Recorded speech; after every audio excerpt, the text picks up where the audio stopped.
Le texte est reçu à l'unanimité. Ils étaient tous d'accord et ont voté à l'unanimité pour la proposition d'EDU instituant une bourse d'études, des perfectionnements et des recherches scientifiques et technologiques en province du Nord Kivu. Ce sont les députés provinciaux qui, moyennant les amendements, ont accepté de renvoyer cette proposition en commission pour son enrichissement. Lors de la présentation de l'économie générale de cette proposition, son initiateur, le député provincial Jean-Paul Lumbulumbu Mutanava, est revenu sur les domaines d'intervention, les conditions d'éligibilité, le financement de la bourse et quelques rappels de faits. Cet édit est le premier proposé par les députés de la deuxième législature de la Troisième République à être déclaré recevable. Un motif de joie pour le vice-président de l'Assemblée provinciale qui donne ses motivations.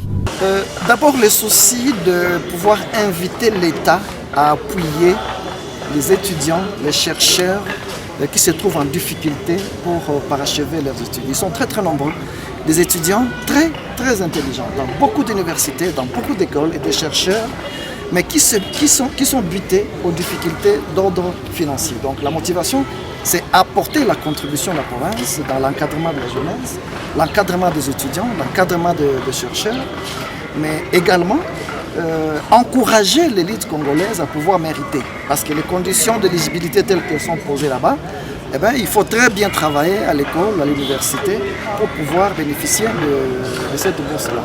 C'est le souci de la population qui nous a élus et qui voudrait voir l'Assemblée provinciale intervenir dans l'amélioration de ces conditions de vie. Dans le secteur de l'éducation, voilà une illustration, la proposition d'aider à instituer une bourse d'études et qui va contribuer considérablement à la formation de l'élite, à la formation des chercheurs, et nous pensons que les secteurs de recherche qui seront privilégiés, ça devra être des secteurs qui peuvent contribuer à booster la province du Nord. Notez que cet édit vient orienter les domaines d'intervention de la bourse d'études au Nord Kivu, instituer un comité de sélection, classifier les types de bourses, fixer l'étendue de la couverture et enfin donner les conditions d'exécution.